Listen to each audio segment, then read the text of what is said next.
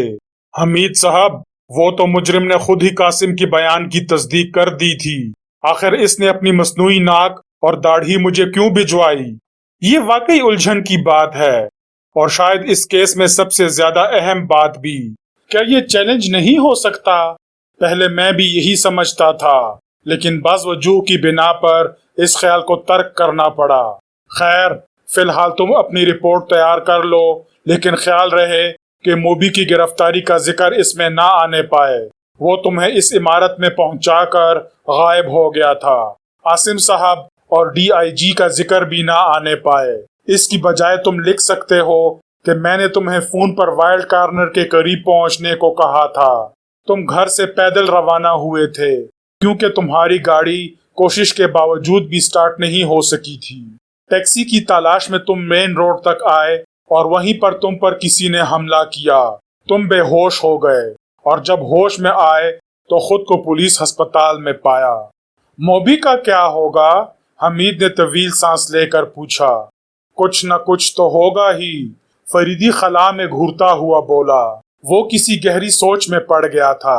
تھوڑی دیر بعد اس نے بریف کیس سے کاغذ اور قلم نکال کر حمید کو دیے اور اٹھ کر باہر آ گیا۔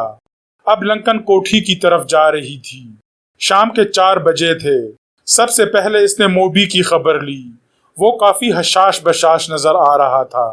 تو اس کا مطلب یہ ہوا کہ تمہیں دنیا میں ہیروئن کے علاوہ اور کچھ نہ چاہیے۔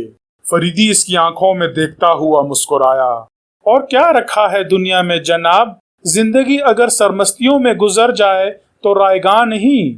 کافی سوجھ بوجھ والے معلوم ہوتے ہو۔ سوجھ بوجھ؟ جی نہیں، سوجھ بوجھ تو زندگی کو جہنم بنا دیتی ہے۔ خیر، میں تمہیں یہ بتانے آیا تھا کہ جولی قتل کر دی گئی ہے۔ وہ تو ہونا ہی تھا، موبی نے لاپرواہی سے کہا۔ اس نے ذرا برابر بھی حیرت ظاہر نہیں کی تھی۔ کیا مطلب؟ وہ اجنبی خان کی اصلیت سے بھی واقف ہوگی۔ سوجھ بوجھ کی باتیں کر رہے ہو؟ ابھی تک مجھے کوئی ایسی منشی چیز نہیں ملی جو سوجھ بوجھ کا خاتمہ کر دیتی۔ اب میں تمہیں رہا کر دینا چاہتا ہوں۔ یہ آپ اچھا نہیں کریں گے۔ تمہیں بھی خطرہ ہے۔ میں خطرے کی بات نہیں کرتا۔ آپ بہت رحم دل ہیں۔ جتنے دن مجھے یہاں رکھیں گے میرے لیے ہیروئن فراہم کرتے رہیں گے۔ باہر نکلتے ہی میں اس سے محروم ہو جاؤں گا، کیونکہ اب اجنبی خان بھی منہ نہ دکھائے گا ہم پر۔ اسی لیے اس کی حکومت تھی کہ منشیات کی اسمگلنگ پر کڑی دیکھ بھال شروع ہونے کے بعد سے ہم بڑی دشواریوں میں پڑ گئے ہیں۔ تب فریدی نے اسے بتایا کہ جولی نے قتل ہونے سے پہلے اپنے باپ کو حمید سے جھگڑے کے متعلق بتایا تھا، اور یہ بھی کہا تھا کہ کیپٹن حمید اس کے بعد موبی کے پیچھے دوڑا گیا تھا۔ لہٰذا جولی کے باپ کے بیان کے بعد سیٹ طیب جی کو پریشانی لاحق ہو گئی تھی، اور انہوں نے تمہاری گمشدگی کی رپورٹ درج کرا دی ہے۔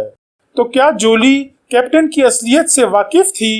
یقیناً، ورنہ وہ اپنے باپ سے حمید کا ذکر کیوں کرتی؟ تو پھر وہ جھگڑا بھی اتفاقاً نہیں ہوا تھا۔ تم ٹھیک سمجھے۔ اگر کیپٹن حمید اس عمارت میں پھنس گئے ہوتے تو شاید جولی کے قتل کی نوبت نہ آتی۔ ہر حال میں یہی ہوتا۔ فریدی موبی کی آنکھوں میں دیکھتا ہوا بولا۔ حمید اگر قتل کے کیس میں ملوث ہو جاتا تب بھی وہ نامعلوم آدمی ہر اس فرد کو راستے سے ہٹانے کی کوشش کرتا جو اس کی اصلیت سے واقف رہا ہو۔ تمہیں خدشہ نہ ہونا چاہیے کیونکہ تم تو اسے اجنبی خان کی حیثیت سے جانتے تھے۔ اس کے باوجود میں آپ کی قید سے رہائی نہیں چاہتا۔ تم شوق سے بیان دے سکتے ہو کہ اس رات کے بعد سے میری نجی قید میں رہے تھے۔ میں کسی صورت میں بھی کوئی ایسی حرکت نہیں کر سکتا جس کی بنا پر کیپٹن حمید کی پوزیشن خطرے میں پڑے۔ میں تو ایک ہفتہ گھر سے غائب رہتا ہوں، لیکن میرے باپ کو پرواہ نہیں ہوتی۔ سیٹ مدار بخش کے بیان کا علم ہونے پر انہوں نے میری گمشدگی کی رپورٹ درج کرائی ہوگی۔ کچھ بھی ہو، اب تم میرے لیے بیکار ہو۔ میں ابھی تمہیں باہر کیے دیتا ہوں۔ نہیں، وہ ہکلایا، اور فریدی نے اس کی آنکھوں میں خوف کی جھلکیاں دیکھی۔ کیوں؟ کیا تم بھی قتل کر دیے جاؤ گے؟ نہیں، صاف صاف گفتگو کرو، میرے پاس وقت نہیں ہے۔ مجھ پر رحم کیجیے اور مجھے یہیں پڑا رہنے دیجیے۔ نہیں، اب یہ ناممکن ہے۔ جولی کے باپ کے بیان کے بعد میں تمہیں اپنی نجی قید میں نہیں رکھ سکتا۔ تمہارے لیے پولیس کی حوالات ہی موزوں رہے گی۔ میں وہ دیکھیے۔ نہیں موبی، سول پولیس والے تشدد کر کے تم سے صحیح بات اگلوا لیں گے۔ میں اس لیے تشدد نہیں کروں گا کہ اس سے پہلے مہربانی کا برتاؤ کر چکا ہوں، حتیٰ کہ تمہارے لیے ہیروئن تک مہیا کی تھی جو کسی طرح بھی مناسب نہیں تھا۔ اگر پولیس نے تمہارا ایک دن بھی ریمانڈ لے لیا تو تم بے موت مر جاؤ گے، وہاں تمہیں ہیروئن نہیں ملے گی۔ کرنل صاحب رحم کیجیے، میں اب آپ سے اپنے ایک شبہ کا اظہار کرتا ہوں۔ اجنبی خان بھی کسی کا اعلی کار تھا۔ یہ کس بنا پر کہہ سکتے ہو؟ اجنبی خان کو منشیات اسی سفارت خانے کے ایک آدمی سے ملتی تھیں جس کا ذکر آپ نے کیا تھا۔ میں نے کسی سفارت خانے کا نام نہیں لیا تھا، فریدی نے اسے گھورتے ہوئے کہا۔ دوپہر کو جب آپ آئے تھے تو آپ کے ہاتھ میں ایک اخبار بھی تھا جسے آپ یہیں چھوڑ گئے تھے۔ اوہ، تو اسی سفارت خانے کا کوئی آدمی؟ جی ہاں، بونار کہلاتا ہے۔ میں اس کے عہدے سے واقف نہیں۔ تمہیں کیسے معلوم ہوا تھا کہ اجنبی کو اس سے منشیات ملتی ہیں؟ ایک بار جولی نے نشے میں مجھے بتا دیا تھا۔ میں بھی نشے میں تھا اور اجنبی خان کے گن گا رہا تھا۔ وہ پتہ نہیں کیوں جھنجھلا گئی، کہنے لگی میں جانتی ہوں کہ کس سے اس کو منشیات ملتی ہیں، اور پھر اس نے مجھے بونار کے بارے میں بتایا تھا۔ تم نے اجنبی خان سے اس کا ذکر کیا ہوگا؟ نہیں، میں نے اس وقت اس بکواس کو کوئی اہمیت نہیں دی تھی، لیکن اخبار میں اس عورت کی لاش کے متعلق پڑھ کر اچانک یاد آ گیا۔ تم نے بونار کو کبھی جولی کے ساتھ دیکھا بھی تھا؟ نہیں، میں نے اسے اس کے ساتھ کبھی نہیں دیکھا۔ بونار کو تو دیکھا ہوگا؟ جی نہیں۔ فریدی کسی سوچ میں پڑ گیا، لیکن بغور موبی کو دیکھے جا رہا تھا۔ کچھ دیر بعد اس نے ملازم کے لیے گھنٹی بجائی اور اس کے آنے پر بولا، کافی یہی لاؤ۔ اس کے بعد وہ یہ کہتا ہوا اٹھ گیا تھا، میں ابھی آیا۔ موبی کا کمرہ مقفل کر کے وہ تجربہ گاہ میں آیا اور ایک ٹیوب سے سفید رنگ کا تھوڑا سا سفوف نکال کر چٹکی میں دبائے ہوئے کچن کی طرف چل پڑا۔ باورچی ٹرالی پر برتن رکھ چکا تھا۔ فریدی نے اسے دوسری طرف متوجہ دیکھ کر ایک پیالی اٹھائی اور چٹکی میں دبا ہوا سفوف اس میں ڈال دیا۔ باورچی دوسری بار ٹرالی کی طرف متوجہ ہوا تو اسے فریدی کی موجودگی کا احساس ہوا۔ پھر اس سے قبل کہ وہ کچھ کہتا، فریدی نے اس سے کہا تھا، کچھ بسکٹ اور جیلی بھی بھجوانا۔ بہت اچھا صاحب۔ اس کے بعد وہ پھر موبی کے کمرے میں داخل ہوا تھا۔ اس بار اس نے موبی کے چہرے پر تازگی نہ دیکھی۔ فریدی اس وقت تک خاموش بیٹھا رہا جب تک کافی کی ٹرالی نہ آ گئی۔ موبی نے اٹھ کر کافی بنانا چاہی تھی، لیکن فریدی نے ہاتھ اٹھا کر اسے روک دیا۔ ملازم جا چکا تھا۔ فریدی نے 2 پیالیوں میں کافی انڈھیلی اور ایک اس کی طرف بڑھاتا ہوا بولا، لو پیو، اور ذہن پر زور دے کر کچھ اور بھی ایسی باتیں یاد کرنے کی کوشش کرو جو میرے کام آ سکیں۔ میں ہر طرح تعاون کرنے کو تیار ہوں جناب، لیکن خدا کے لیے مجھے اپنی قید میں رکھیے۔ میں نے کوئی بڑا جرم نہیں کیا ہے۔ اچھی بات ہے، میں تمہاری یہ خواہش ضرور پوری کروں گا۔ فی الحال تم کافی پیو۔ موبی نے 2-3 ہی گھونٹ لیے تھے کہ اس کی پلکیں بھوجل ہونے لگیں اور وہ اس طرح آنکھیں پھاڑنے لگا جیسے اپنے ذہن سے لڑنے کی کوشش کر رہا ہو، لیکن بے سود۔ جلد ہی بے ہوش ہو کر کرسی کی پشتگاہ پر ٹک گیا تھا۔ فریدی نے اس کی کافی کی پیالی لے کر ٹرالی میں رکھ دی اور بڑے اطمینان سے کافی پیتا رہا۔ اس کے بعد اس نے موبی کو کمرے سے اس تہخانے میں منتقل کر دیا جس کا علم ملازموں کو بھی نہیں تھا۔ اس سے فرصت پا کر اس نے بونار سے متعلق چھان بین شروع کی اور اس کے ایک ماتحت نے اس کے بارے میں تفصیلات فراہم کر دی۔ وہ ہر شب نیاگرا ہوٹل کے ریکریشن ہال میں ملتا تھا۔ سفارت خانے کے شعبہ نشر و اشاعت کا سربراہ تھا۔ کئی زبانیں بول اور سمجھ سکتا تھا، اس میں اردو بھی شامل تھی۔ 7 بجے وہ پھر پولیس ہسپتال پہنچا۔ حمید کی حالت بہتر تھی۔ فریدی نے اس کا تحریری بیان دیکھا اور تہ کر کے بریف کیس میں رکھتا ہوا بولا، ٹھیک ہے۔ اچانک اسی وقت انسپکٹر آصف وہاں پہنچا اور فریدی کو نظر انداز کر کے بولا، کیا تم بیان دینے کے قابل ہو گئے ہو؟ جولی کا قتل کا کیس میرے سپرد کیا گیا ہے۔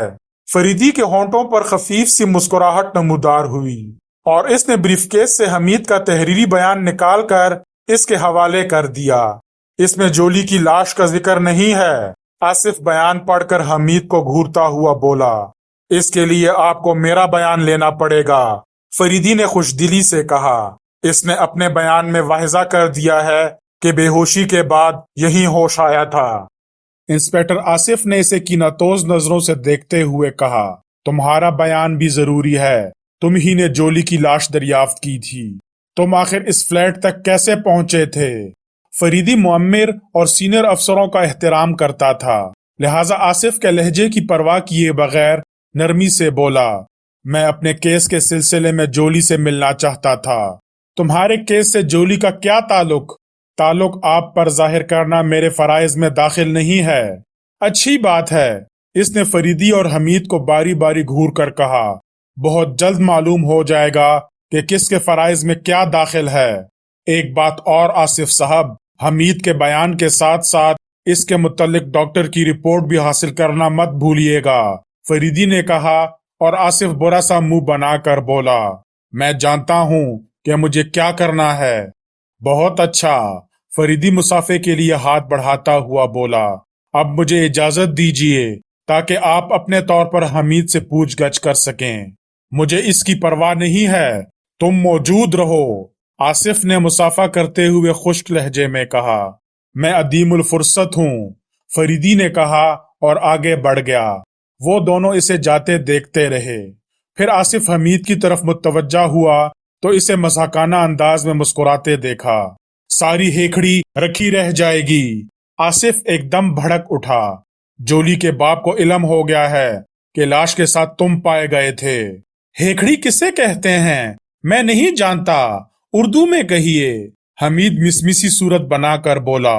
اردو انگریزی سب بھول جاؤ گے، آپ جیسے استادوں کے پڑھائے ہوئے لوگوں کا یہی حشر ہوتا ہوگا۔ موبی کہاں ہے جس کا ذکر تم نے اپنی رپورٹ میں کیا ہے؟ میں نے اپنی رپورٹ ہی میں لکھ دیا ہے سب کچھ، اس سے زیادہ نہیں جانتا۔ موبی کے باپ سے بھی تم لوگوں کو نپٹنا پڑے گا، بارسوخ آدمی ہیں۔ میرا باپ بھی کسی سے کم نہیں ہے چچا جان، آپ جانتے ہیں۔ فضول باتوں میں وقت نہ ضائع کرو، یہ بتاؤ جولی سے کب سے تعلقات تھے؟ یہ بھی میری رپورٹ میں موجود ہے۔ غرض یہ کہ آصف بڑی دیر تک اس کا سر کھاتا رہا اور بالآخر اٹھتا ہوا بولا، تم مجھے اطلاع دیے بغیر کہیں نہ جاؤ گے۔ آصف صاحب، پہلے مجھے ملازمت سے معطل کرانے کی کوشش کیجیے، اس کے بعد اس قسم کے احکامات صادر فرمائیے گا۔ یہ بھی ہو جائے گا، تم دیکھ لینا۔ کیا میں آپ کے لیے چائے منگواؤں؟ نہیں شکریہ، آصف نے برا سا منہ بنا کر کہا۔ یہ تمہارے بستر کے قریب فون کیوں رکھا ہوا ہے؟ میں ڈیوٹی پر ہوں آصف صاحب۔ آصف چند لمحے کچھ سوچتا رہا، پھر اس کی آنکھوں میں مکارانہ چمک سی پیدا ہوئی اور اس نے کہا، اگر ڈیوٹی پر ہو تو چلو میرے ساتھ وائلڈ کارنر تک۔ کیا بات ہوئی؟ تمہاری موجودگی میں جولی کے متعلق پوچھ گچھ کرنے میں زیادہ آسانی ہوگی۔ حمید کچھ کہنے ہی والا تھا کہ فون کی گھنٹی بجی۔ اس نے ریسیور اٹھا لیا۔ دوسری طرف سے فریدی بول رہا تھا۔ اس نے آصف ہی کے بارے میں پوچھا۔ انسپکٹر صاحب کہہ رہے ہیں کہ میں ان کے ساتھ وائلڈ کارنر تک جاؤں۔ حمید نے کہا، کیا تم آسانی سے ایسا کر سکو گے؟ ممکن ہے۔ اچھا تو آدھے گھنٹے تک اسے وہیں روکے رکھو۔ بہترین تدبیر یہ ہے کہ تم مجھ سے کہو کہ تمہارے لیے ایک قمیض اور دوسرا سوٹ بھجوا دوں۔ لیکن میں اس لباس میں تو کہیں نہیں جا سکتا، حمید نے آصف کو سنانے کے لیے کہا۔ میرے لیے دوسرے کپڑے بھجوا دیجئے۔ فریدی نے دوسری طرف سے سلسلہ منقطع کر دیا تھا، لیکن حمید خواہ مخواہ بکواس کرتا رہا۔ کوئی عمدہ سی قمیض نکلوا دیجئے، شکریہ۔ ریسیور رکھ کر وہ آصف کی آنکھوں میں دیکھتا ہوا مسکرایا تھا۔ اب مجھے اس کی ضرورت نہیں ہے، آصف ناخوشگوار لہجے میں بولا۔ میں تنہا جاؤں گا۔ اور آپ خود کو تنہا محسوس کریں گے؟ حمید نے ٹھنڈی سانس لے کر کہا، کیا مطلب؟ وہ جنگل ہے جہاں آپ گم ہو جائیں گے، لہٰذا مجھ جیسا رہبری کے لیے ضروری ہے۔ فریدی نے فون پر کیا کہا تھا؟ آپ کے سامنے ہی گفتگو ہوئی تھی۔ انہوں نے اس پر کوئی اعتراض نہیں کیا، مجھے بخوشی اجازت دے دی۔ اس میں بھی کوئی چال ہوگی۔ بہت بہتر، تو پھر میں اب سونا چاہتا ہوں، خدا حافظ کہہ کر حمید نے اپنی چادر تان لی۔ آصف ہونٹ بھینچے اسے گھورتا رہا۔ اس کے انداز سے قطعی ظاہر نہیں ہوتا تھا کہ فوری طور پر جانے کا ارادہ رکھتا ہو۔ حمید نے پھر چادر چہرے سے نہ ہٹائی۔ ٹھیک 20 منٹ بعد ایک ملازم اس کے کپڑے لے کر وہاں پہنچ گیا تھا۔ آصف خاموش بیٹھا سب کچھ دیکھتا رہا۔ حمید نے غسل خانے میں جا کر لباس تبدیل کیا اور کھلنڈرے انداز میں سیٹی بجاتا ہوا دوبارہ کمرے میں داخل ہوا تو آصف غائب تھا۔ لباس تبدیل کر چکا تھا، لہٰذا اب وہیں پڑے رہنا بس سے باہر معلوم ہونے لگا۔ اس نے سوچا چلو قاسم ہی سے دو باتیں ہو جائیں۔ اسے علم تھا کہ وہ کس پولیس اسٹیشن کے حوالات میں ہے۔ حمید وہاں اس وقت پہنچا جب قاسم رات کا کھانا کھا رہا تھا۔ اسے دیکھ کر اس نے کھانا چھوڑ دیا اور رو دینے کے انداز میں کچھ کہنے کے لیے اسٹارٹ لینے لگا۔ مجھے سب کچھ معلوم ہو چکا ہے، حمید ہاتھ اٹھا کر بولا۔ تم اطمینان سے پیٹ بھر لو، پھر باتیں کریں گے۔ میں خود کو اس قابل نہیں سمجھتا کہ تم مجھ سے بات کرو حمید بھائی۔ کھانا کھاؤ، حمید آنکھیں نکال کر غرایا۔ پھر قاسم کھاتا بھی رہا تھا اور اس کی آنکھوں سے موٹے موٹے آنسو بھی ڈھلکتے رہے تھے۔ تھوڑی دیر بعد اس نے رومال سے ہاتھ صاف کرتے ہوئے حمید سے پوچھا، اب بولوں؟ شروع ہو جاؤ۔ مجھے اس کا غم تھا کہ سالہ ایک مردہ عورت کو نیچا دکھانے کے لیے لے گیا تھا۔ تم کسی مردہ عورت کو بھی نیچا دکھانے کے قابل نہیں ہو۔ اب تو پھنس گیا ہوں، جتنا جی چاہے جلا لو۔ تمہاری گلہری خانم بھی آئی تھی یا نہیں؟ ہمیں توبہ کرو، بے عزتی نہ ہو جائے گی۔ شوہر سالہ جیل میں ہے، ایک وقت کا کھانا بھی تو نہ بھجوایا کسی نے۔ یہاں سالے تنوری روٹی اور چنے کی دال دیتے ہیں۔ خدا بھلا کرے کرنل صاحب کا۔ مجھے علم ہے، مگر تم کہاں غائب ہو گئے تھے؟ کرنل صاحب کہہ رہے تھے ایک مردہ عورت مجھے نیچا دکھا رہی تھی۔ دیکھ لیا؟ قاسم نے لہک کر پوچھا۔ اب یہ بتاؤ کہ اگر تمہیں پھانسی ہو گئی تو میں کیا کروں گا؟ حمید نے مسمی سی صورت بنا کر کہا، زبردستی؟ زبردستی ہی تو ہوتی ہے، کوئی استدعا تو نہیں کرتا کہ حضور تشریف لے چلیے پھانسی کے تختے پر۔ میں کہتا ہوں کہ وہ پہلے ہی مری ہوئی تھی، پھر کیسے ہو جائے گی پھانسی؟ عدالت میں ثابت کیا جا سکا تبھی تو، ورنہ بہتر بے گناہ بھی مارے جاتے ہیں۔ اللہ تو دیکھ رہا ہے، قاسم بنا کر بولا۔ ایک صاحب کھانا بھجواتے ہیں اور دوسرے صاحب ہضم بھی نہیں ہونے دیتے۔ حمید کو ہنسی آ گئی اور وہ اس کا شانہ ٹپک کر بولا، خیر تم پرواہ نہ کرو، میں تمہیں عدالت سے بری کرا دوں گا۔ وہ کس طرح؟ میں کہہ دوں گا کہ قاسم ابھی پیدا ہی نہیں ہوا، دشمنوں نے بے پر کی اڑائی ہوگی۔ ہمیں جاؤ، عدالت اندھی ہے کہ اسے اتنا لمبا چوڑا پیدا دکھائی نہ دے گا۔ خیر چھوڑو، حمید آہستہ سے بولا، میں نے ایک چھوٹا سا نائٹ کلب دریافت کیا ہے جہاں بڑی عجیب و غریب لڑکیاں پائی جاتی ہیں۔ بس بس، قاسم دونوں کانوں میں انگلیاں ٹھونستا ہوا بولا، اللہ کرے ساری لڑکیاں مر جائیں، اب مجھ سے لڑکیوں کی باتیں نہ کرو۔ بس اتنے ہی میں ہمت ہار بیٹھے، لڑکیوں کی بات نہ کرو ورنہ میرا ہارٹ فیل ہو جائے گا۔ بزدل، بزدل ہی صحیح، لونڈیوں کی بات نہ کرو، اللہ سن رہا ہے، پھانسی نہ ہوئی تو میں نماز پڑھنا شروع کر دوں گا۔ یک بیک حمید سنجیدہ ہو گیا، اسے اپنی پشت پر کسی کی موجودگی کا احساس ہوا تھا۔ تیزی سے مڑا۔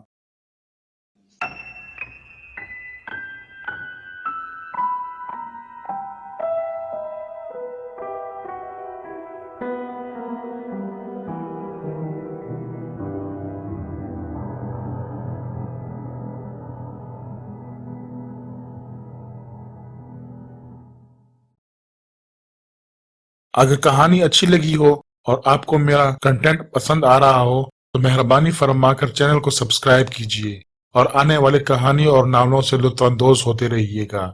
بہت بہت شکریہ۔